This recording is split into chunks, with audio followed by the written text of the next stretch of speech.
My name is David Lee. I'm the founder and chief coach of Leeway Mind and Body Mastery. You've heard it be said that a healthy body gives you a healthy mind, but you need a healthy mind in order to make the decision to have a healthy body. That's what we do here at Leeway. Help you out with both of those. On that note, tonight's topic is words speak louder than actions. Now, a couple of weeks ago, the title was Actions Speak Louder Than Words. And just prior to going live, I had seen the invitation that had been sent out to everybody, and I thought, oh, that's not what I've prepared for tonight. I better redo that. And so, in fact, I probably had a couple of hours notice, so I did put a bit more work into it. And so as I went to talk about what I wanted to talk about tonight and what I have prepared, I saw the way that tonight had been promoted. And I'll read it, and I'll read it for a reason, because it makes a pretty good point to lead into what I did want to talk about tonight. It says, so I had sent the topic, which was words speak louder than actions. Now, as it turns out, it was advertised as it was, but it says, in this session, David will explore effective communication strategies that bridge the gap between speakers and listeners, ensuring that your message not only reaches but resonates with your audience.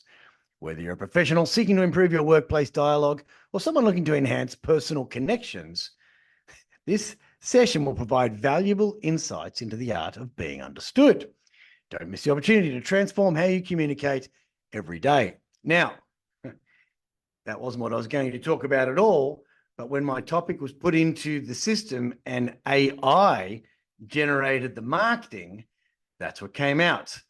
Now, it leads to a very good entry from the perspective of the fact that artificial intelligence can't think for us. Now, there is a book called As a Man Thinketh, So He Becomes. But your thoughts pretty much are, your words rather, are the expression of your thoughts. And you can rewire the way that you think by rewiring the way that you speak and the words that you use. I did the train about 50 blokes on the beach a couple of weeks ago, Manly Beach, and HPF guys, of course. And I put the workout together, and we had a great old workout. At the beginning, everyone was a little bit quiet, and obviously I hadn't met a lot of those fellows before. And during the workout, I got to see them. Adversity, as they say, reveals a man unto himself. But what I was most impressed about was that with not a lot of breaks, every fellow kept plugging away and doing what he was supposed to do. We then jumped into the surf afterwards, and a couple of fellows spoke to me. One of the blokes said to me, you're a bit of a wordsmith. Why do you think that is? How did you become that way? And my immediate answer was, well, I read a lot, and I'm lucky enough that the gift of reading was given to me early in life, and it was something that I've adopted and really enjoyed doing ever since. But there's a couple of other stories that some of you may or may not know about, and you probably most won't know about the story I'm about to tell you, which was anyone who's read my book would know that I tell a few stories and share a few stories of my childhood, which obviously are formative years. And I would have, by today's standards, I wouldn't have been considered naughty at all, but certainly by the standards 50 years ago when I started school, I was considered naughty. Now, by naughty, I challenged authority. I absolutely stood up to bullies, and we were bullied, but I challenged authority, and I was pretty much sent out of class a lot. As time went on, I look back on my education and I recognized that I wasn't taught how to think the way that everybody else was taught how to think. And because I was a little bit outside of the social norms, or as far as I didn't actually just follow the trends and do what I was told, I learned a bit of creativity and was able to think for myself. As I moved into high school, naughtiness became probably just being a smartass and a bit of a larrikin. And I remember a teacher shouting at me one day, "David Lee, you're so puerile." And I said, it was an English teacher, and I said, "What does that mean, miss?" And she said, "Look it up in the dictionary," and threw a dictionary at me, and it hit me in the head. And I picked up the dictionary, I put it in my school bag as though that was my new gift. She didn't ask me for it back. And as we got out of the class, I looked up puerile and I couldn't find the word. And the next day, when she said to me, "So, did you find out what puerile meant?" And I said, "No." And she said, "Well, give me back the dictionary." And I said, "I did look for it. I couldn't find the word." And then she opened up the dictionary and she said puerile, and it basically means immature, childlike behavior. And she said to me, "How do you spell it? How do you think it's spelled?" And I said, Purile. And she said, "Well, no, that's why you couldn't spell it. You couldn't find it. It's Puerile." And threw the dictionary back at me, and I caught it. And she said, "You can keep that." Anyway, that was that. A few weeks later, I'm in economics, and I didn't like economics. My parents actually chose most of my subjects for me. Went to a Catholic school, so religion was non-negotiable. But as we got into 11 and 12, you didn't actually even have to choose religion as one of your units. But obviously my parents did choose that for me. My father, being a taxation investigator, chose economics, commerce, and all these subjects that had nothing to do with me or had no interest to me. And I thought I was a bit of a dubbo because I didn't do very well in the exams, because I didn't study, because I had no interest in these subjects. Anyway, I'm sitting in an economics exam one day, and our teacher's name was Mr. Bracken, and he was actually the father of the cricketer Bracken, who's a good bowler for Australia. Also, I found out. Anyway, one day we've done this economics test, and the next day the teacher said, "Right, what I want you to do done the test," and he said, "Pass them up 3 and across to the right and all that sort of business." And as we marked the papers, we marked the papers.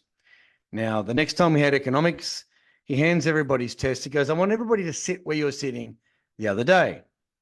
And most people sat where they sat anyway, but he made us sit where we were. And he said, "Right, David Lee, take this to Brother Lennox." He was the principal of the school.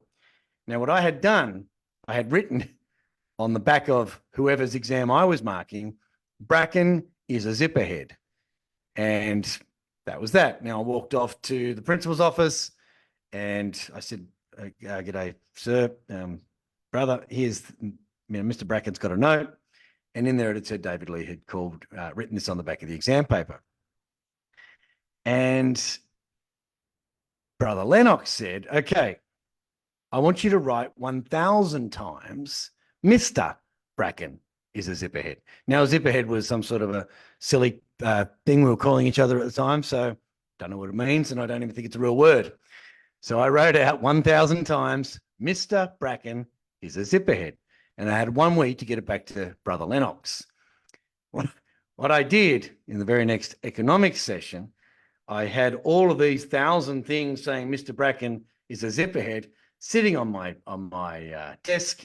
And as he walked past and saw this, he throws his hands in the air and sends me off rings the brother from the classroom, and I get sent back to Brother Lennox's office. And Brother Lennox said, "Why did you do that?" And obviously I did it to get a rise out of Mr. Bracken. And that was my nature at the time, was just being a smartass and, revving people up. Even though I didn't like bullies, it was a subtle form of bullying because I was upsetting people, particularly teachers. And so what the brother had asked me to do was to write out, he gave me another dictionary, which I actually have in that picture. It's about this big and this is resting on it. And he said, "I want you to write out the word insult and its definition, and then every word in the I category of the dictionary and its definition, and have it back to me on my desk within the next week." And so I had to write out, I am what an individual, this, that, and the other, what it means, the word I, and I wrote out every single letter of the dictionary that started with I and its definition. Next week, and I got them back to him. Next week, I was caught with football socks underneath my long trousers. Same thing. This went on, and I had pretty much done everything wrong in the dictionary. And he even got me to write all of the Z words, because I had heard of the word zeitgeist, which means the spirit of the times. And I used it in an history exam. And instead of writing Blitzkrieg, which was the lightning attack that the Germans had done during World War II, I'd written Zeitgeist. And they'd all laughed about that in the staff room. Obviously, and I got back to Brother Lennox and I had to write that out as well. So big head start there in life as far as understanding the human language, or the English language in particular. Why I give you that background, as a man thinketh, so he becomes. But our thoughts are the only thing in the world that we have control over. And the best way to control your thoughts is what you put into it. Now, you watch garbage on television and you're going to have garbage thoughts.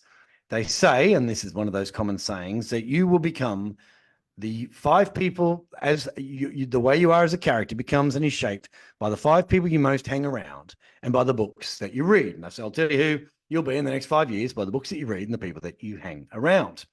Now, that's great.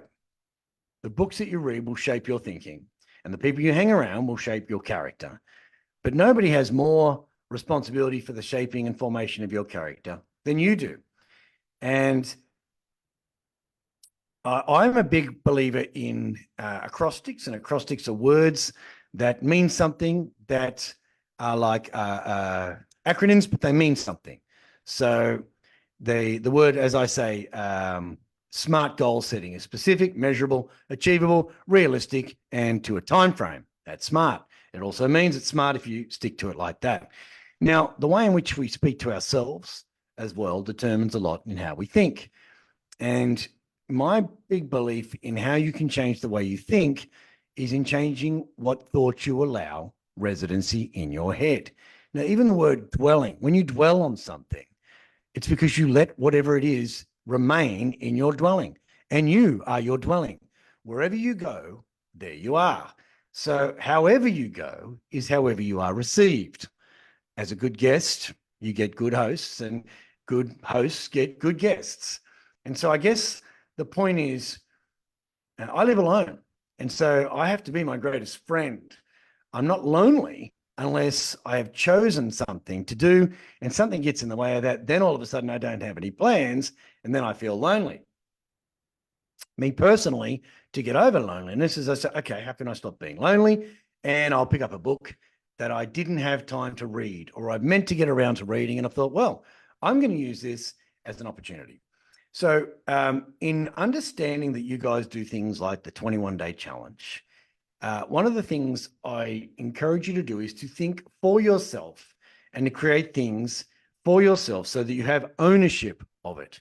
If I'm always following the rules and I'm always following a system, then I become rules-based and systematized. I am still not really who I want to be, which is an independent thinker and an independent person. Now, when we're born, we're dependent upon our parents and those in the community for survival. As we leave home and etc., we become independent, but we also need to be codependent, where we depend upon others to do what it is that we want them to do, and in exchange, we do what they want us to do. Now, today's Mother's Day. I don't know how that went for a lot of you guys. For some of you, it could have been a great day, particularly if you're down the track on the Post-it notes and all those sort of things that you're doing. For some of you, it could have been a bit of a sad day because you obviously may or may not have spent it with your wife, or she may be your ex, or you may not have been able to spend it with your mother in the case she's not with you. I drove up the Blue Mountains last night, cooked my mother a spaghetti bolognese, and had that for dinner with her, of course, and she's got enough Tupperwares of spaghetti bolognese to last her for the next 2 months, I would say, if she has that 2 or 3 times a night, a week. I then went to church with her. She loves her Sunday Mass, and I went to Sunday Mass with her and went to breakfast afterwards. Now, after Mass, I bumped into a kid I started school with 50 years ago. And his daughters were there and having a chat with him. And he seemed a bit, obviously I hadn't seen him for probably 30 years, but he seemed a bit more serious than I remember him as a child. And while his daughters were there, I said, wow, your dad was a funny guy. We got in a lot of trouble as kids. And he said, I didn't think we were that bad. And I said, our 3rd grade photo, and this is what really happened, in our 3rd grade photo, we had a little gang. I had a gang when I was a part of a gang when I was in 3rd grade, which didn't do anything bad. but we just thought we were tough because we had a gang, and it cost 20 cents to get into the gang.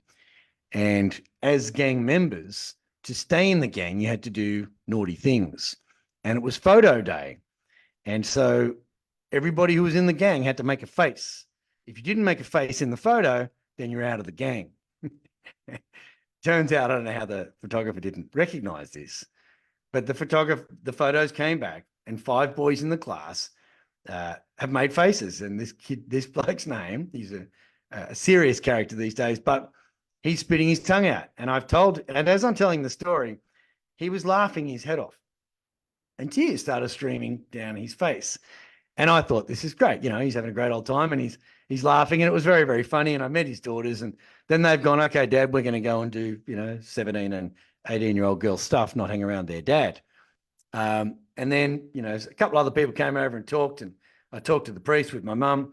And then this fellow's father came up to me, and he said, what were you talking to my son about? And I told him. And he said, his wife passed away a year ago. This is his first Mother's Day without her. And he's been very, very, very sad. And that's the first time I've seen him laugh in over a year. He said, so I don't know what you said, but thank you very much. And I said, I just reminded him of some of the things we got up to when we were kids. I said, maybe that's something you could do that is happy.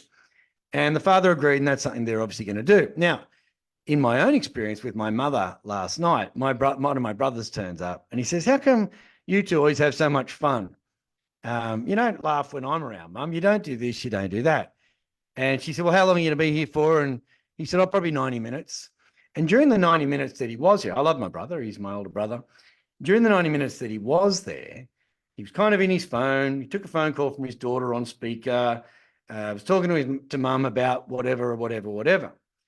And what I recognized is, somebody said to me recently, how can I be interesting? And I said, the way to be interesting is to be interested. And all I talk to my mother about is how long did it take you to get to work in the city, Mum, when the trains were running when you were a child? When I was a kid, it eventually took about an hour. These days, it takes an hour to get a train from a central station to Springfield, where I grew up. And in my mother's day, it would take her about an hour and 45 minutes on the old red rattlers, as she would call them. And we're talking about that, and she talked about what she got on the train. The entire time, my mother's laughing and recalling stories that are positive and happy for her. There's a Lao Tzu quote that says, anxiety is living in the future, depression's living in the past, and peace is living in the now. Now, for mine, if you look to the past favorably and happily, that's nostalgia. There's nothing wrong with nostalgia. It's positive and it's useful. If you look to the future in a positive and useful way, then that's optimism. So it's not anxiety and it's not depression. You still do have the now, and the now is measured as 3 seconds. From the time I started this until now, a few nows have passed. And so addiction, it is said, is man's inability, or a person's inability, to be happy in the present moment. Stress is determined by the degree to which you feel in control or out of control of your life, generally in the present moment. And so the more you let stress build up, and chronic stress that is where sickness, worry, and illness and all that sort of business come into it. Now, the stress that we put our bodies under during exercise, which is called eustress, allow you, you cannot maintain it for longer than 45 to an hour at that intensity. And after that, the recovery is very, very positive and beneficial to your body. The long-term buildup of chronic stress, which is sustained through bad relationships, bad workplace, bad jobs, just pressure that keeps mounting, that's what ends up as distress, not eustress, which is good for you, and it's spelled EU, but that is distress, and dis-ease is dis-ease. So back to the word smithery of tonight, I encourage you to look to words and their absolute meanings. I get upset when I say upset, it doesn't bring me to tears, but I get annoyed when I hear people using words incorrectly and vehemently, or really, and they're using a word that actually isn't what the word means. And when I question them around that, what do you think that word means? And they tell me. And I say, well, how do you, no, I know it for a fact. There's a Mark Twain quote that says, it's not what you don't know that'll get you into trouble. It's what you know for sure that just ain't so. And so when people say things that you're not quite sure of, ask them, how do they know that to be true? And even in your own mind, if you're not 100% sure of what a word means, look it up in the dictionary. I implore you to, I've got a dictionary.com on my phone. I've got this great big dictionary here that I do rest my laptop on. And I always look at this thing, and it literally is about this big and weighs, 3 kilos. But in there is the language that we speak, and a language that we can learn to benefit ourselves in communication. Now, back to the idea of feeding our own mind of how we think. I am a big believer, as I say, in acrostics. And so I'm forever writing out words that I want to action. And so if I want to get into the habit of doing something positive, I have to form positive habits. Now, my acrostic for the word habits, a habit is anything that is healthy, H, actionable, A, beneficial, B, is inevitable that you'll get what it is you want, I, if you trust the process that you've outlaid for yourself in your positive behavior, and success is imminent. So think of habits, because the opposite of a habit that's not good. If you ask my daughter, who's a psychologist, once, what would you call a habit that's not good for you? What's the difference between a habit and an addiction?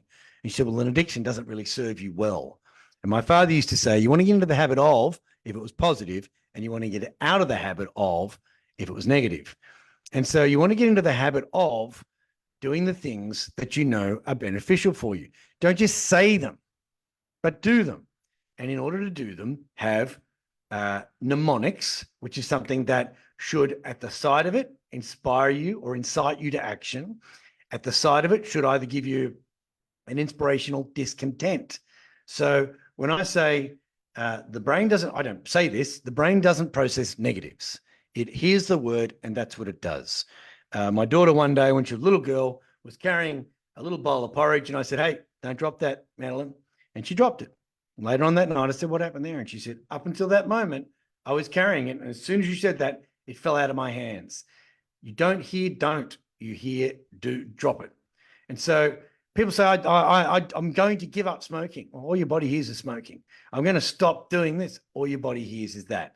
So use, and your brain for that matter, use words that are affirmative, that are actionable. My favorite word at the moment, well, when I say at the moment, and I've used this for quite some time, is magic. And I say, right, the old magic man. If I think something's going to happen and I believe in magic, then magic happens. Magic's not like that, in as much as you can't hope for something to happen. Magicians still have to wave a wand to pull that rabbit out of the hat. For me, magic is master your destiny. So whenever I think of magic, I think, right, I've got to master my own destiny. The A is appreciating the journey. So it's all very well and good to say what we want to have in life. And I quite often notice people talking about what they don't have, but not giving themselves any credit for everything they've done on the way towards getting what it is they say they want. And they don't see, okay, look how far you have come. And it's quite often when you can actually see somebody and you say, no, have a look back. That's where we started. Even doing Kosciuszko the first time I did it a couple of years ago, and we went off track a little bit. And it was somebody decided we were following pink ribbons. I was just walking along talking to my new best friends that I was meeting along the way up the mountain. And then somebody said, I think we're lost. And there's a little bit of unease. And I said, hey, hang on. As long as we keep heading up, we won't mind. Why are we following the pink markers? Somebody said, I thought Alex must have put the pink markers up the night before. And I said, hey, no one climbs Cosy for a bit of a laugh. It's tough. It's an arduous thing to do, which is why I guess the people who've entered in are doing it. The pink ribbons were probably some run that was on the weekend or however long before. But I had said, hey, hang on. All is not lost. We've gone a little bit off track. We've just got to come back on track to go back up the mountain. And that's life. The word leeway, mind and body mastery, the word leeway means a little bit off course. Leeward is bringing yourself back on course. And so we went leeward back onto the track and carried on with the rest of the walk and the climb. And so for mine, even within life, you're going to go off track. Nobody's perfect. You can be excellent in your behavior, but things like doing the worst first and all that sort of business has to become a habit.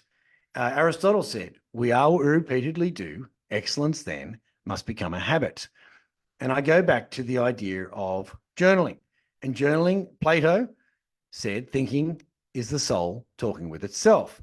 Now, Plato was a student of Socrates and a teacher of Aristotle. We talk about Aristotelianism and all these great things that Aristotle did, and Socrates was considered the wisest man in the world. And he said, I am the wisest man in the world, for I know that I'm not the wisest man in the world. So he's taught Plato. Plato's taught Aristotle. I think Plato was probably the smartest of all, because he benefited from a great teacher, and to teach is to learn twice. So he would have learned even more through teaching Aristotle, etc. So when Plato says thinking is the soul talking with itself, and I say we learn to think on paper, so we should be journaling every day, everybody who tells me that they're off the rails a bit isn't journaling. Everyone says, mate, everything's going great. So you journaling? Absolutely. First thing I do every day, have a look, and that's great. Now I've got clients sending me photographs of their journals. And one of these fellows said today, which I thought was gold, he had said,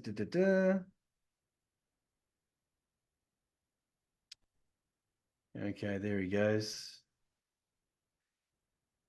I wasn't ready for this, but I just thought I'd bring it up anyway. He said, mate, he's actually in Portofino, which is, he's in Italy, and it was something that he'd written in his goals and plans and when he was going to do it and the deadline and all that sort of business. And he said he's got a morning espresso, a beautiful outlook, and back on the journaling wagon. Because I said, if you're ever going to do it, you may as well do it when you've got some time away from work. He said, my first sentence goes, waking up 1,000,000 miles away today, I feel relaxed, rewarded, blessed, and excited. Now, the journaling habit has to be something that you enjoy, but everything's hard at the start. And I don't know anybody who walked in and goes, wow, this yoga caper is really easy. This meditation caper is really easy. Running, wow, why haven't I done this before? Everything's hard at the start, but it's through soldiering on and pressing through that, again, adversity reveals a man to himself. And so when I talk about the first thing I do every day as Eat a Live Frog, my acronym, or my acrostic rather, for frog is, what is it that I have to do first? That's the F. Do it first, do it right. What's the opportunity that is going to come from doing what it is that I don't actually want to do, because it's the worst, doing the first. And the G is just go. And so I'll go, right, what's my frog? Do it first, do it right. And it's opportunistic for me to do it. None of the things, when I talk about procrastination is delayed gratification. We don't procrastinate on anything that's bad for us. But also from the words that we're speaking to ourselves, if you find yourself thinking shitty thoughts, think of what the words are. Put it out on paper and look at a way that you can do it better. Write out, right, I just had a shitty thought and blah, blah, blah, blah, blah. Then think, okay, how could I put that into a positive? How could I write that so that if I had to translate that to somebody else, they would read that and understand how I'm feeling without me being in a world of blame and hurt and dwelling on something that I haven't made any attempt to deal with. That's when I say you either deal with it or dwell on it. If you're going to dwell on it, then don't get out there. You just have to deal. The idea of dwelling on something for too long, it's like, I don't know, your mind is a garden. Your mind is a garden, and anything you put in there is what makes you grow. Your decision, when I say you need a healthy mind to make the decision to have a healthy body, your decision to back your mind and into the gym or into the road walks or into the roaming or whatever it is, that decision is where decision comes from the Greek word to cut, incision, which means there's no turning back. I have made a decision to do this. So my clothes are out there ready to go. It doesn't matter what the weather is like. There is no, if it rains, that. I worked on Men's Fitness magazine for 6 years, got exposed to every type of fitness protocol there was. Any new fitness program that somebody had, they'd invite us along. I'd go along. I'd go along and I'd do the workout. One of them was Chief Braybon's Boot Camp, which is big here in Sydney, and it's on most of the eastern suburbs beaches or eastern beaches, but they were cracking into the northern beaches. And so I had to do this 3 mornings a week for 12 weeks. It was during this El Nino that we had, and pretty much every single time, every morning, I had to be there by 5 a.m. It was raining. Now, I take boot camp down here on Manly Beach, and, I got music there, and they're running along, and they're all laughing. They get a break every 10 minutes for water, and we have a bit of a chat, and off we go. It's 45 minutes. There's 3 breaks on my watch, and it's a very sociable thing. We weren't allowed to drink water for the 1 hour of this boot camp. I mean, you could if you just opened your mouth, because it rained pretty much every day. It was miserable. And I didn't like it one little bit. But the fact that I stuck with it for 3 mornings a week, because I had to for the story and for the magazine, naturally changes occurred within my body. Now, you've only got to look at somebody who's fit and think, right, that's somebody who cares for themselves. Even in Casino Royale with James Bond, the Daniel Craig, where he's on the chair and the fellow has ripped a hole in the bottom of the chair, if anyone's seen it, and he's swinging this rope under and hitting Daniel Craig in the cods. But he says, wow, you take good care of yourself, Mr. Bond. And he says that as an admiration. And there's a Coco Chanel quote that says, when a man wears a good suit, you notice the man. When a man wears a bad suit, you notice the suit. There are very few tailors that tailor-make suits for overweight men. But a tailor-made suit, you can literally pick it off the rack and it looks good. Now, my reference here is you're tailor-making the suit that you wear by the words that you speak through the thoughts that you think. The idea of Lao Tzu also saying, be careful of your thoughts become your actions, be careful of your actions become your character, be careful of your character becomes your destiny, be careful of your destiny, because your destiny becomes your legacy. That's the one I added on the back of that. So he does say it'll become your destiny. And it starts with thinking, and it starts with speaking and actions, neuro-linguistic programming. So on the programming side is how we act, but program yourself backwards. Program yourself backwards with those words. So if you notice you're using negative language, stop it, cut it out. I always say to people, what's a more empowering word than pathetic? I'm so pathetic. Well, are you? What's a more empowering word than pathetic? What's a more empowering word than loser? These names that people use. I talk about gaslighting. People say, oh, you gaslighted me. Gaslighting yourself is the worst thing you can do, because you're saying things that aren't true. People say, oh, I've never, ever, ever done that. Never, ever. I mean, also don't be using this I used to say to my, he never, ever, ever buys me flowers. Well, it's never, ever, ever. Well, not often. When was the last time?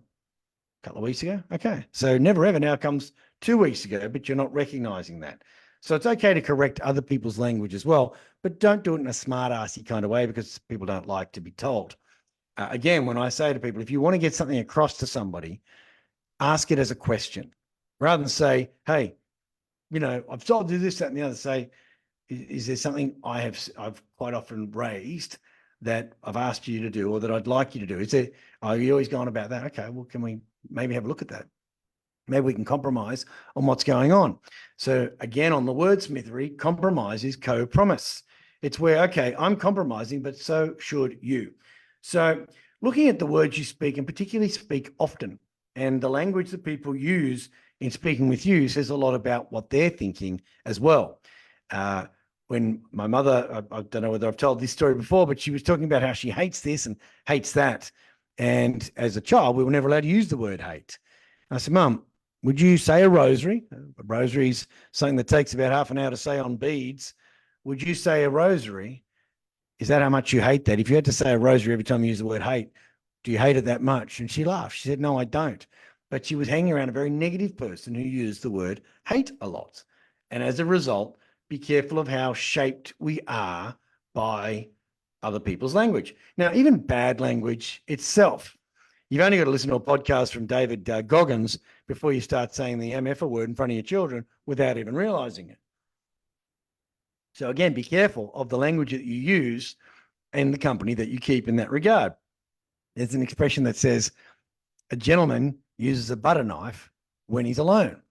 The idea being that you wouldn't, spoon a bit of butter out of the butter tub while you're on your own. Again, what you do in your own company is where you hold yourself to the highest esteem. The ways in which we speak and the ways in which we act while nobody's watching is who we really are.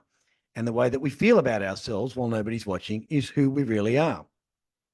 And the habits that you can get into that make you proud of who you really are when you're being who you are, when you're alone or when no one's watching, is what forges the character of you as a man. Not doing it for the boys or doing it for the tribe. It's great. There's encouragement and camaraderie and all that sort of business. But being out here and saying, yes, this is me, and then not being that behind closed doors, that's when you have to say, hey, okay, I'm feeling a bit of an imposter, but I'm going to change it. I'm not going to be hard on myself. I'm just going to be true to who I am all the way through. The easiest person in the world to be is yourself. In having to feign characteristics or be someone you don't like to be, if you find that you're being someone you don't want to be or don't like to be, or being a version of yourself that you're not proud of, then change it. The only person who can change it is you. I'm a guide of sorts. As I say, I don't teach people things. I remind them of what they already know. Most of you are very well read. Most of you have read a lot of the books that a lot of my ideas come from. My book itself is the distillation of pretty much everything I've read, every wise person I've ever met in my life, and every experience that I've had that has been captured, the conversations with the wise people. They've formulated their thinking from the books that they've read, and the wise people they've spoken to who formulate their opinions from the books that they read and the wise people they spoke to, and so on and so on. I mean, the English language is not that old. Language itself, I mean, communications, 4000 BC is the first evidence of words and hieroglyphics and things like that. So the language develops as we go along, and what we accept as the language or what we expect as the language is how we live that life. I'll get on to the next one. Keeping a check on time, of course. I'm feeling pretty amped, which is why I thought, I better check on the time because I could be up all night. One of the things I like to do, and I did say that with compromise, is break down a word. I'm the sort of person, if I look it up in the dictionary, I'll also look at its origins. I'll also see when it was first used and why was it Latin? Why did they make it up? Why did the Greeks bring it up? Why was it first used in English in a play that Shakespeare wrote or something like that? It interests me. But when people say, how do I be consistent? Again, back to a mnemonic. See the consistency. So break the word down, consistency. In order to be consistent, you have to be able to see that you're actually being consistent. Now, doing your 21-day challenges, you'll notice that you've ticked it off and there's a level of consistency. These are, somebody said to me the other day, some ridiculous thing. Do you know it takes 122 days or something or other to form a habit? I said, no, it doesn't. It takes one. Well, no, the first time you do something, that becomes a habit. The second time you do it, it's the second time you've done it, more of a habit. The third time, the idea that it doesn't work and it stops if you don't keep doing it, the idea of doing it for 122 days, that's great. But putting a deadline on a habits formation is assuming that it's just too hard to do, because people go, I'm not prepared to do that.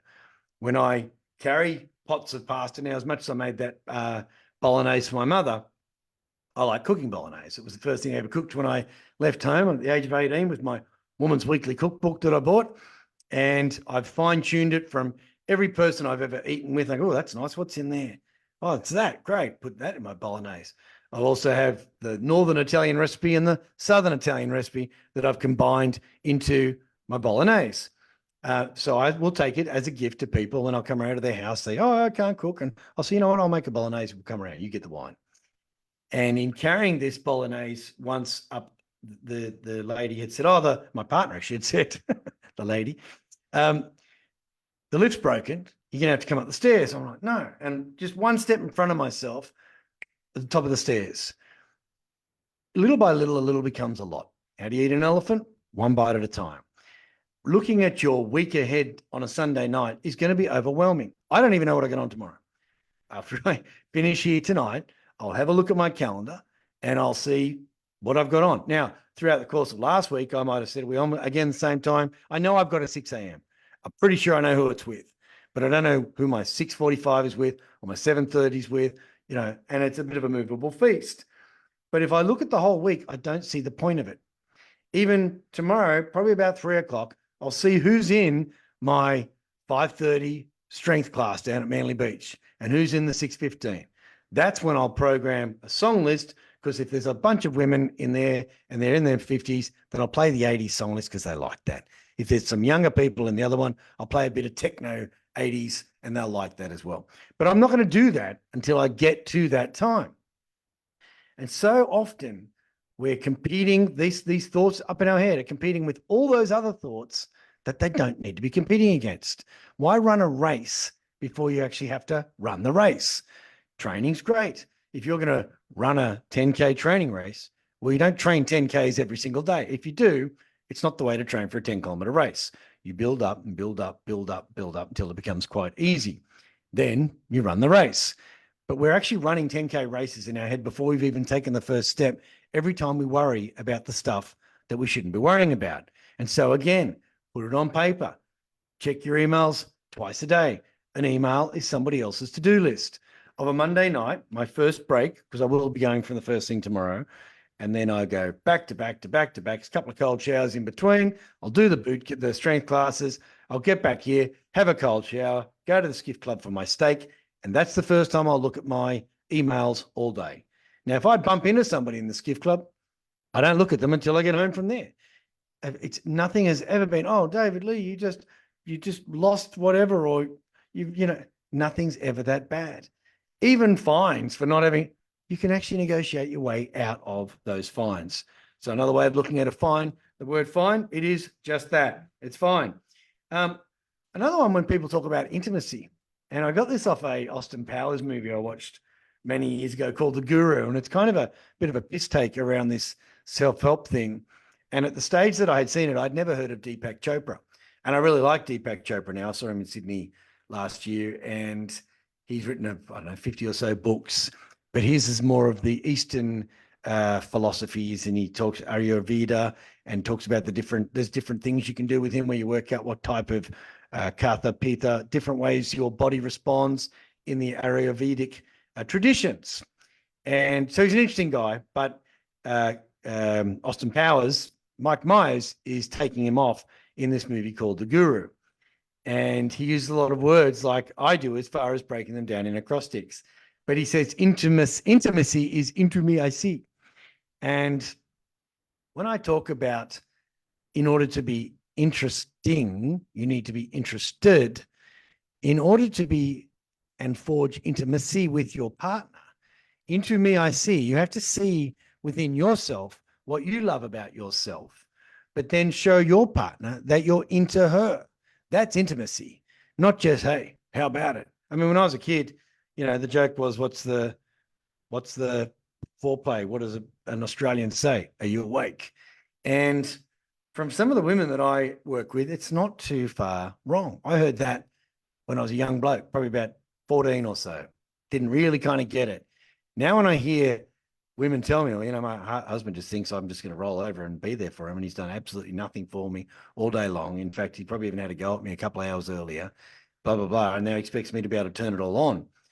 Or he'll come along when I've been dealing with 3 kids all day long, and now I've got 4 kids to deal with, and that 4th kid expects favors that I wouldn't give the other 3 kids. It's not the way the world works. And I think to myself, it's a lack of self-knowledge. It's a lack of self-awareness around how would I be? Now, sure, blokes can turn it on, no worries. It doesn't have to be that at all. But I personally, if I'm cranky at my partner, I don't think of her in an intimate perspective. I just don't. It's not, for me, I'm angry. And unless I've sorted that problem out, and it's through not being able to that makes me cranky. And so I want to be able to sort a problem out as soon as I possibly can so that it is no longer a problem. I don't like having to carry problems around with me. So invariably, I'll say, hey, can we have a quick chat? And I'll say something, and we'll have the conversation, get an understanding around it, and it gets sorted. I remember saying to my brother once, I love, my partner. An argument of ours will rarely last an hour. What? He goes, you're arguing for an hour. And I said, no. Within 1 hour of the conversation not being the way, it is all resolved and never brought up again. But again, that's part of boundary setting. And for me, having the conversation where I've said, hey, listen, I don't want this to be a problem. And that's non-confrontational. You know, I was teaching a bloke once about non-confrontational. He was always in arguments in his office. And I was saying, that's non-confrontational when you hold them up. What he started doing was flicking like that. So he was arrogantly dismissing them and saying, stop, rather than, hey, hands up. I don't want to argue with you. I just want to get to the bottom of this. I want to make sure that we're happy. What do I need to do? Well, I didn't like the way you did that. Okay, I'm sorry. I didn't see that at all. And a sincere sorry. I say fake it till you make it in everything, but sincerity. So if you're not confident about doing something, fake that you are until you can do something, but not sincerity. And your partner will know when you're insincere. Now, back to one of the thoughts that I had during the week, because somebody had shown me their 21-day challenge. And what I was interested in was the comment that the Post-it notes had lost their allure, if you like, because they became expected.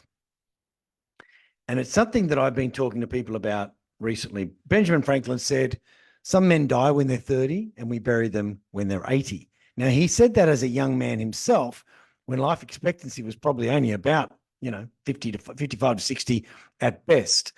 And so I do believe that if we, the men who die at 30, we bury them a lot before 80, as far as their physical approach to life is so lackluster and disconcerted in their own self that they do die of early onset, whatever it is. Now, whether you realize it or not, I mean, I say they'll find cures for all these things, but they'll never find a cure for aging. But we do have a prevention for it. When I talk about it's a kind of that magic word, magic, one of the other mnemonics that I do is I play It's a Kind of Magic by Queen. It's a theme song to Highlander, which is a movie about immortals.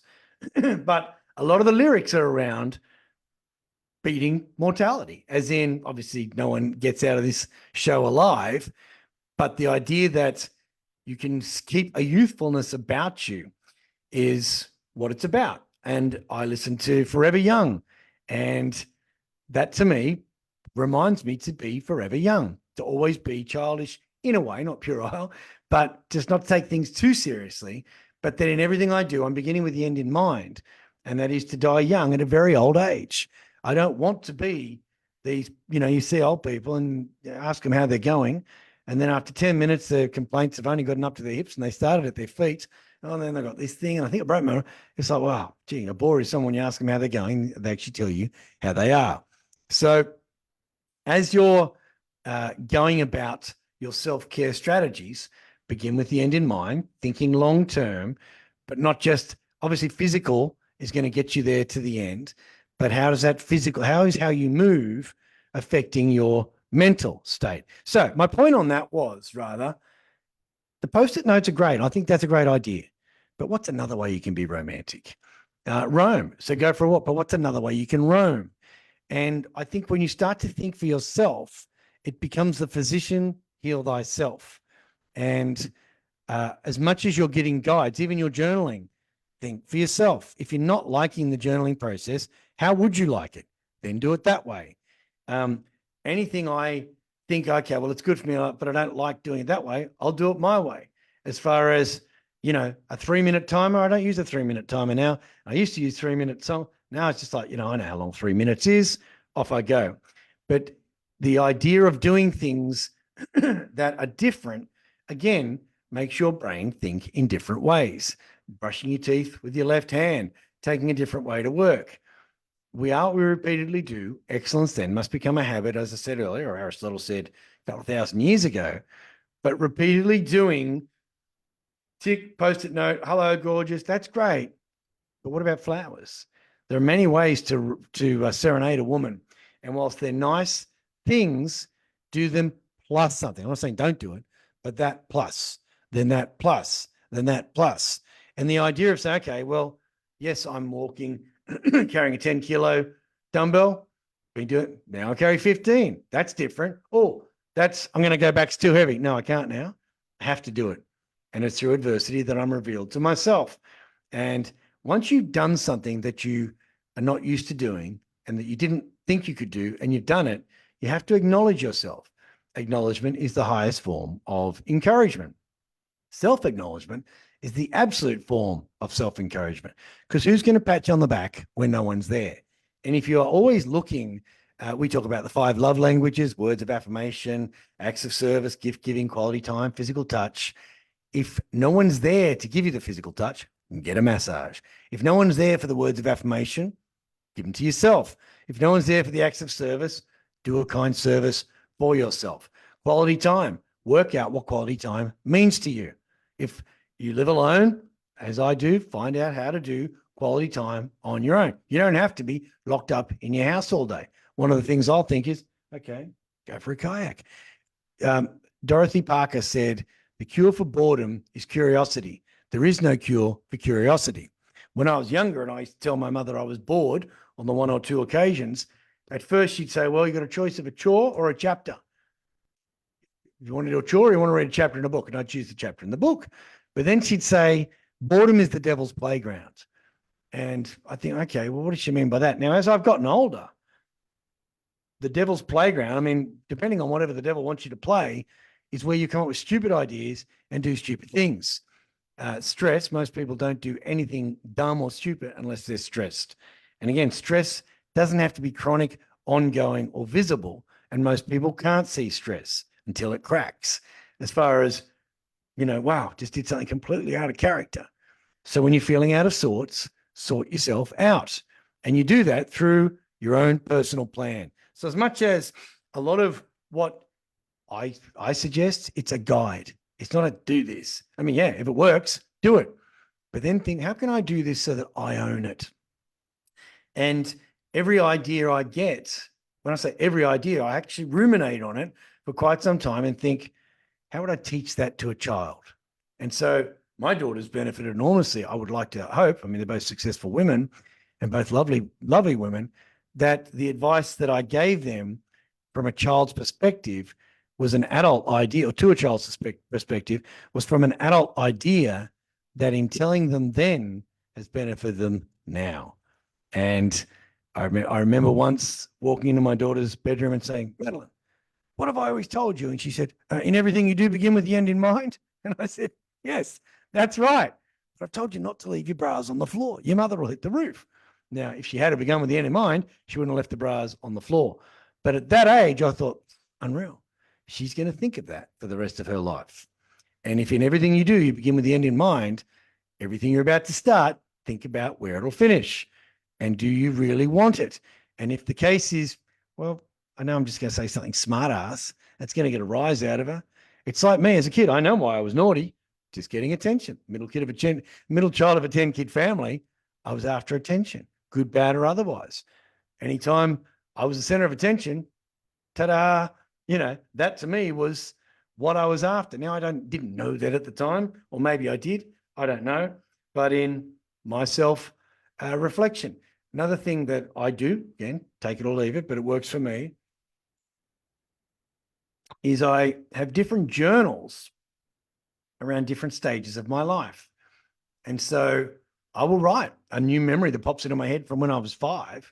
I'll actually sit down and write about the day that this happened and blah, blah. Last night, obviously sitting there with my mother and my brother and talking about getting lost on the way to the Easter show and things like that. And we had that conversation. And so when I got back today and I wrote in my 8-year-old journal, Terry reminded me of this, where we ran into the tunnels. And it was when I say character building, it explains a lot to me why I am certain ways. And it's like when I talk about, they say the hardest part about getting a spaceship into space is liftoff. And then once that part that did its job isn't needed anymore, it disengages and the rocket keeps, or the spaceship keeps going to where it is it's been programmed to go. If you keep replaying stories in your life that through the way you speak or the way you think about them, they've already gotten you to where you are. They're part of your story. Forgive yourself for those stories. Forgive yourself for those events. It's not double jeopardy. The idea of double jeopardy is if you commit a crime and you get trialed for it, and then someone says, hey, he's done that. Yep, he already got trial for that. He's not going to, that's double jeopardy. But how often are we double, triple, and quadruple jeopardying ourselves by punishing ourselves for the mistakes we made at one stage of our life or another? I am the sort of person I'll say to my partner, hey, what you're bringing up with exactly the same intensity with which you brought it up at the time that I did it.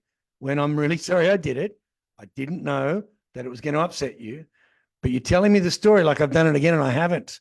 There's a joke my brother told me about they were going to have women referees, which I actually see. I watched a game of footy last night and they do have women referees. But he had told me they didn't make it through the test rounds, because they're penalising the players for things they did 2 seasons ago.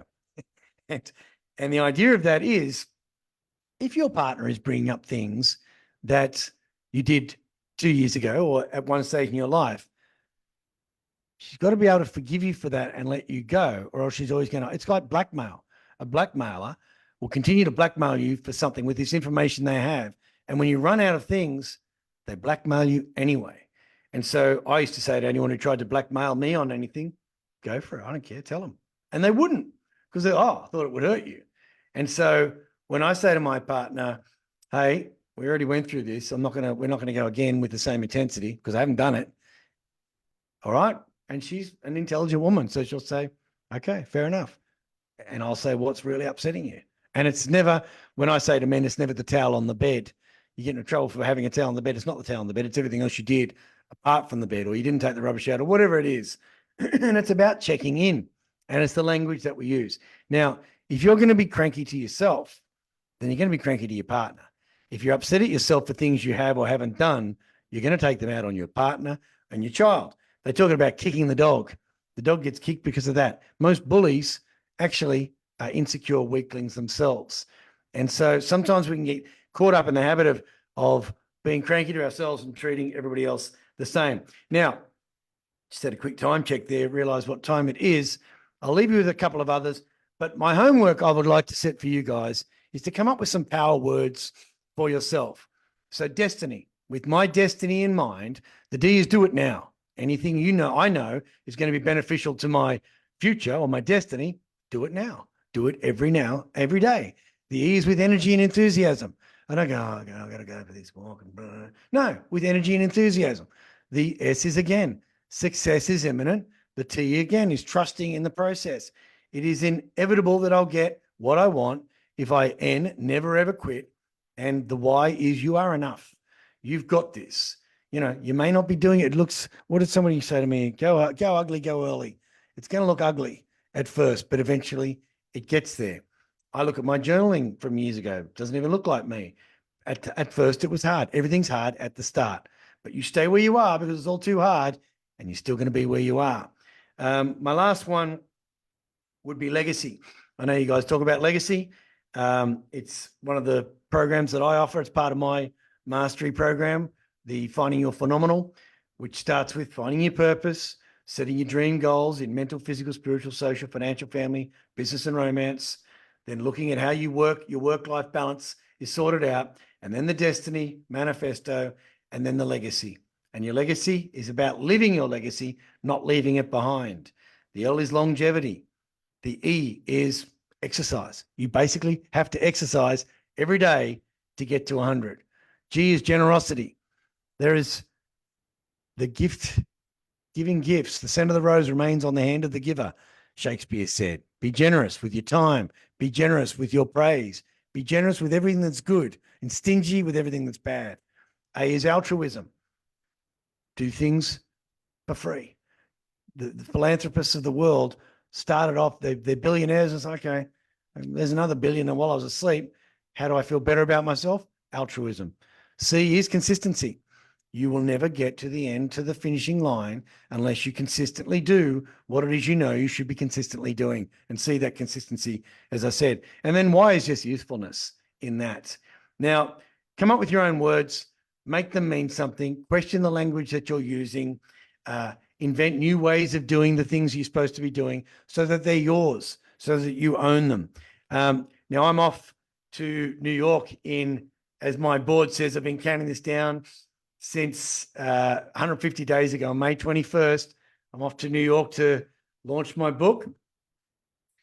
And so this is the last time. If you want to buy it right now on Amazon, it'll cost you $32, or on Barnes & Noble, it'll cost you $32. It's still available on my website to HPF members. You're the only ones who get this discount.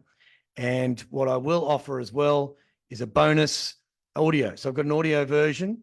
And if you buy the book, you get the audio version for free. That's my promise. And once I see that you've put an order through, I will actually send the audio off itself. But you get 4 copies of that, so you can hand that around as well. But after that, it's off on. I'm there for 2 weeks. Got a bunch of interviews lined up. But I tell you what, for mine, everything I've been talking to you guys about, started as a dream, started as a desire. I made it. It was realistic. I had an end date on it. I knew what the action steps were, and I made it happen. And that's dream. And when people say, how are you going? I say, I'm living the dream. And you live your dream as well if you do what it is you say you will do. And just stick to that, question your words, but be really authoritative in those words to yourself. Be kind, speak well to yourselves, get on with it. And the idea of just doing it, know what it is you want and just do it. It's very, I got about 40 reviews on the Barnes & Noble website right now. And there's nothing more rewarding than seeing somebody who's read the book tell me how it's changed their life. And it was quite funny last night as I was sitting there with my mother and my brother scrolling through his phone and telling us stuff. He goes, oh, how about this one? And he told a story. And I said to him, you've read my book, haven't you? He goes, oh, yeah, it was great. Very good. Really proud of you, buddy. Yeah, great. And he started telling me a story of an Indian chief and a Cherokee tribe. And he was telling me the story about the white wolf and the black wolf. And as he told it, I said, oh, that's great. He said, yeah. He said, what? And I said, I picked up my book. And I said, mate, have a look at this. That same story is in my book. And he went, he hadn't read it. Now, fair enough. So get onto it. There's a wealth of information in there. But I wrote that. I was interviewed through the week on the book. And clearly my next step is I love talking. I love talking, as you can probably tell. I love talking about things that help people. But I wrote this book so I could help a lot of people. People used to say to me, oh, sometimes it's like drinking from a fire hose. If you could slow down. I said, well, generally I've only been given an hour. So I'm just pumping it out as quickly as I can to get as much out of that hour. But writing a book that started 6 years ago, and then I managed to do it in 4 months during COVID because of the message that I was getting from everyone and how they were being treated. And the fellow who interviewed me said, I know you want to be a speaker. Is there any way you could change the way you speak about the book so you can get more speaking gigs? And I said, no, because the truth, I wrote the book because I want people to be empowered. I don't want them to be bullied. I don't want their bosses making them sick anymore. And if that means the people who are paying me to speak aren't going to hire me because I might, expose the idea that, everything's really good. And this is what's interesting. I get asked to talk at Are You OK days. And I've been doing this for years. And I get there and I see the chocolates on the seats with the sponsors. So every, confectionery company's on the day and, we support Are You OK Day. And then the very next day, the question is, are you KO'd? Because it's only for one day. And so if somebody's not going to care about your well-being, only one person should. As I say in the book, as it is to be, it is up to me. So with that, gentlemen, as it is to be, I am off to bed. Wonderful to be in your company again. Wish me well in New York. I'll be thinking of you as I am speaking, because again, a lot of the content in this book was formulated through the talks that I've been giving, the content that I was preparing for these conversations or for these Sunday charge ups, and with the stories that have been shared with me from clients and both yourselves. Again, if any of you blokes want a 15-minute conversation with me, just send me an email, david@leeway.com.au. I'll send you a link to my calendar that I'll open exclusively, because there are times that I've blocked out, which is me time. And that's where I choose to have these conversations that are free, but a 15-minute conversation where you say, mate, this is what's going on. Don't know what it is. Or I'm there. I say I do two things. I hope you get out of your own way, or go from great to phenomenal. If I can help you get out of your own way and go from great to phenomenal in the same time, then I certainly will. So with that, be well, have a great evening, and I'll see you next month. Ciao, ciao.